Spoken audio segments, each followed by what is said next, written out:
Are you a musicologist? Do you like know bands and artists from North Carolina or? Yeah, I mean, I would like to think so, but the thing about being in music is that every single day you meet someone who knows much, much, much more than you. So I think I rest on the laurels of my band who are, well, first of all, older than me, but also like way deeper in the discographies. But I'm obviously a What music about fan. growing up? Who was like your artist? Oh, that's such a good question. I think, honestly, when I was a teenager, it was very much Lana Del Rey. She formed a lot of what I am and who I would become, but also Sufjan Stevens. I remember his storytelling and his arrangement capabilities just blew my mind. So I would say those two are pretty big staples of my music taste growing up. So you had photos, posters, articles of Lana on Tumblr your wall. reblogs, yeah. Oh yeah, Tumblr totally, reblogs. Yeah. This is Eliza McLamb, the self-proclaimed Lana Del Rey stan of the universe. Oh yeah, I guess, sure. Nice to meet you. Yeah, nice to meet you Thanks too. for the time, and I Of love course. the fit and the preparation here. Oh, We're thank backstage you. in San Francisco. Yeah, totally. I've been very excited to talk to you and talk about the new music and things. How's the tour been going and the reception of the new music? Yeah, it's been really great. The tour's been so fun. It's my favorite thing to be out on the road. So I really feel like I'm able to like really connect with people this time around in a way that's even like new for me. And we've seen so many like beautiful nature spots. So it's been off to a great start. I love when bands and artists tour because they have this perspective of nature. Others have spoken to me about, yeah, we took the long way and we drove over the Yeah. coast of California. That's what we did, yeah. Oh, did you? Oh yeah, I saw the redwoods for the first time in my life. It was absolutely beautiful. What is that experience like? Because you're just literally overwhelmed. It's like a fable. Yeah, it actually really did overwhelm me. I was like brought to tears like 3 or 4 times just in the past 2 days, which is really not usual for me. But yeah, I think to see things that are so old and steady was like profoundly meaningful to me. So it was quite beautiful. I was truly like stunned. What's really interesting about this album is that you were in New York City, and the bullet points are that you were getting inspiration on the subway and you write a few lines. You'd be walking to wherever, and then all of a sudden, oh, stop, write a few lines and those Yeah. kind of things. Do you find that you are more prolific or things come to you as you're in transit? Yeah, definitely. I think so. I think maybe because it's a time when it's not total silence because you have stuff going on, but you don't have an express thing that you're actively doing. You're in between things. But yeah, like there's at least 3 songs on the record that half of them were written literally between the subway stop and my apartment. Like just on that 10-minute walk, just like, you know, talking into a voice memo or writing in my notes app and then getting home and putting it down with guitar and stuff. Interesting. Yeah. With a lot of the themes of the album, there's a lot of introspection. And I think Mausoleum is a reflection of that as well. You just recently turned 25. Yeah. 1 foot in the grave. So speaking of Mausoleum, right? I jest. Yeah. There's a lot more life. But what was your perspective in writing Mausoleum? What was the inspiration there? I mean, I think it really is like, I mean, the whole album is kind of like an excavation of figuring out my own impulse to narrativize my life, like even while it's happening. And I think Mausoleum was really exploring the depth of that like grief and pain of, you know, I was so attached to a story of the things that had happened to me that I almost felt that I like dragged it around with me, or I got caught or stuck. And this idea of like a grave above ground, like it's so ornate and it's beautiful, and you know, but it kind of, whenever I would see them, I felt like something wasn't really at rest because it's still here.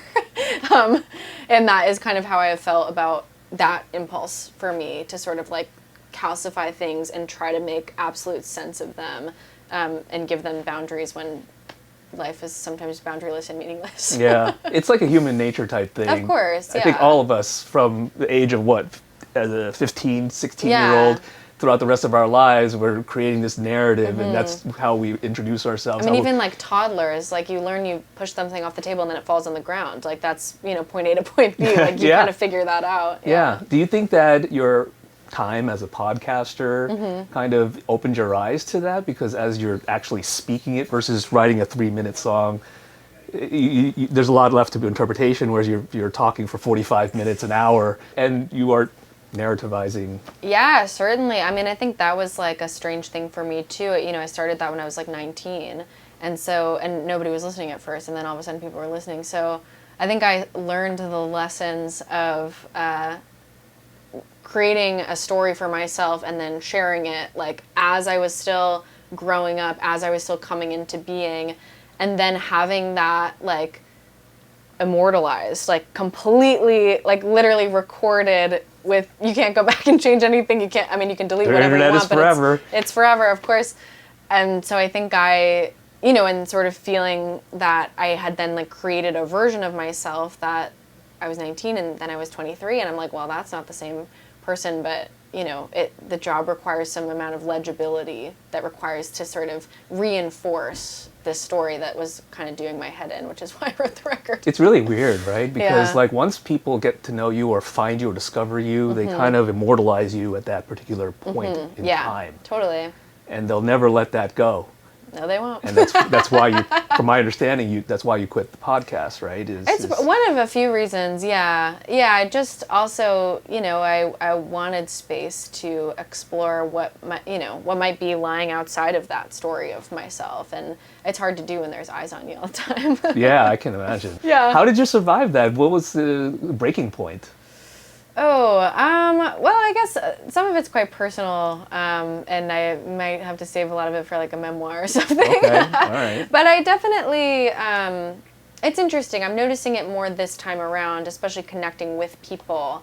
There are naturally less people, like more people are here just for the music. There used to be a lot of people who like would come for the podcast. And I find it really easy to connect with people over music and less easy to connect with people over their idea of who they think I am. I would love to talk about your experience of, like, you know, the music or what it means to you in your life, or, you know, about you.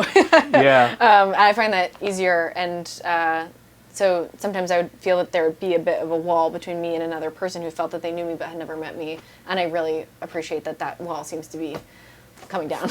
Yeah. Takes time too, of course. well, and also as you reintroduce yourself, there's now this different narrative personality side of you, let's just say, like, right, that you're really showing, and you're 25 now, so you're a different person than the one that was introduced on TikTok. True. Do you regret writing that song that introduced everybody?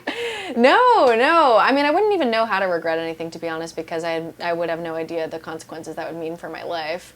But no, I don't. It definitely was I think actually it introduced a lot of people to me and my music and gave me a big, like, boost in that way. And it just ended up not really resonating with me in the same way anymore, so I just took it off streaming. But I don't hate the song. I mean, I always say, like, I gave people a warning before I took it off streaming. I'm like, pirate it now. Like, put it wherever you want. You know, I'm not trying to, like, take it away from anyone, but it just doesn't resonate with me anymore. Yeah. With this particular piece of work, how do you view this as a maturation from your first album? I mean, I think the seed of this record was almost looking at the first record and being like, okay, I did all of that. The first record for me was kind of like tracking, like kind of putting everything in place, being like, what happened to me and what does it mean? And then looking at that impulse and being like, okay, and what did that do for me? You know, like I kind of figured all this out. I feel like I mapped it, figured out what happened and how I felt. What is the result of that? And then realizing that actually, like, carrying that around with me all the time was, I mean, it's complicated, it's nuanced, right? Which is, like, why there's a whole record and there's many songs, because it is, like, it was the way I made my money, it was also the way I, like, organized my emotions, it was, you know, the thing that I felt gave me meaning, but also it was, like, the thing that was keeping me stuck and scared and, you know, all this stuff. So I needed to parse it out a little bit. Where were you getting stuck?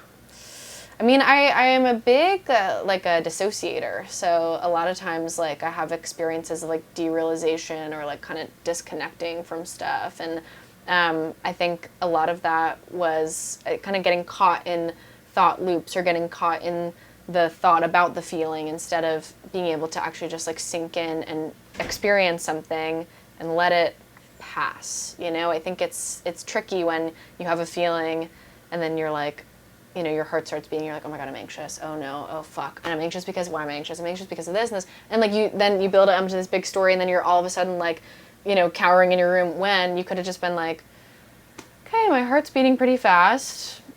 I'm going to let that happen. I'm going to let this thought wash over me. Then I'm going to go do something else. You know what I mean? Like you can get stuck in that when you want to attach and you want to connect it to another meaning. Is it because you're a songwriter and an artist? Because you want to hyperanalyze that and get creative out of it? Yeah. I feel like that a lot of people, on the internet at least, get into that mode of just really, kind of hyperanalyzing one particular feeling instead of, like you say, letting it, just feel it and let it go and go do something else. Well, I think that's also a lot of like traditional like talk therapy like teaches you that too, is to like look at it, like analyze your feeling and then be like, well, this isn't true because of X, Y, or Z or whatever, just kind of logic it in this way that really doesn't resonate with me so much. But I think it's compelling to try, we want to grasp for control, especially with overwhelming feelings. Like, you want to feel that there's, and that was certainly my impulse, like, you want to feel like you have some say in it, but you don't. Like, I think that is coming all the way back to why the Redwoods were so beautiful to me, is because I would just, like, I have all my little problems and all the ways I think I'm going to solve my problems, or that I'm doing well or I'm not doing well, and then I just look up at a tree and I'm like, like, holy fuck, like, I don't know. None of this matters. No, I don't know anything, and like the best you can do is just be like, I am small, and these things, even the feelings are so big and they will wash over me. And yeah, sure, if I want, I can pin them down and try to figure it out, but it's not going to do much for me to do that. There's that whole thing about when older people reach a certain age, they have only so many F's to give. Yeah. Sure. So the older you get, the less. I mean, just start now. You know what I mean? I was going to say, why not just start now? Yeah. Why worry about this overwhelming anxiety or anger or whatever it is that you're feeling? Easier said than done, of course. Of and course. It comes in waves and stuff. And I think that is like also part of the human experience, is like having these moments of like incredibly clear lucidity and pure feeling and unadulterated expression, whatever. And then, being like, and do I look fat in the, like, immediately the next thought, just like kind of ping-ponging back between this like transcendence and being trapped in this mortal coil. Yeah, Like the Boys is one of those songs that just really sticks out to me in terms of lyrics. The music video was interesting, and then the instrumentation as well. And that's something I think that a lot of girls can really relate to. How do you grapple with that today, looking back at what you were like during that period of your life?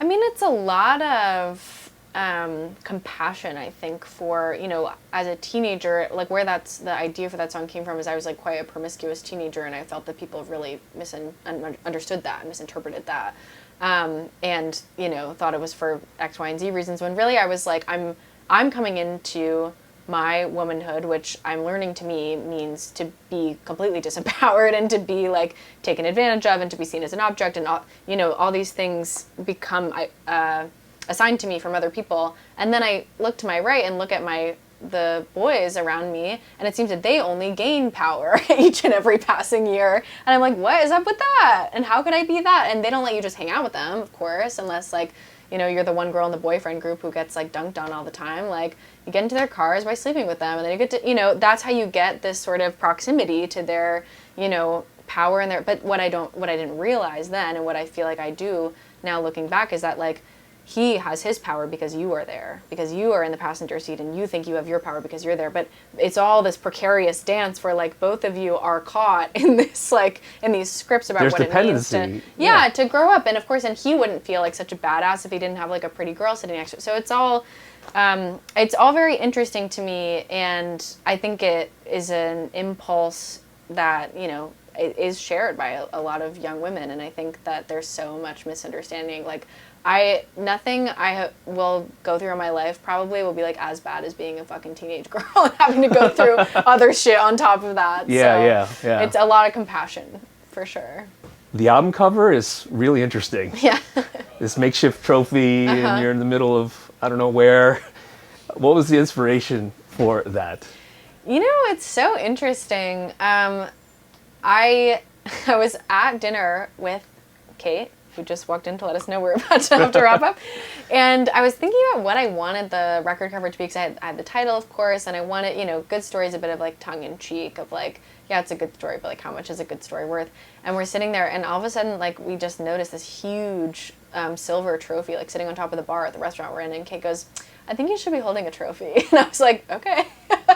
It really like felt right in the moment. And then my mom shot my record cover. She's a photographer. She also took the Going Through It record cover, and we like went to the local scrap exchange, and I didn't find the trophy that I wanted, but I found elements of other ones. So then I kind of like cobbled them together, which I think also very much speaks to like the record. And then I really was set on a vision. I wanted the hard flash. I wanted to look a bit like dejected or vacant. And I wanted that like big shiny trophy there. So that is kind of how it all came together. And how does it relate to good story? I mean, to me, it's like, you know, you do all this work, you make this big shiny thing, you have something to present. Like that's like, you know, I figured it out. I got the story of my life, or I figured out why this means whatever. But then like the feeling of holding it is almost nothing, you know? It's like you spend all the real beauty of it almost was just like making it, and then you're there and you're holding it, and now you feel kind of stupid.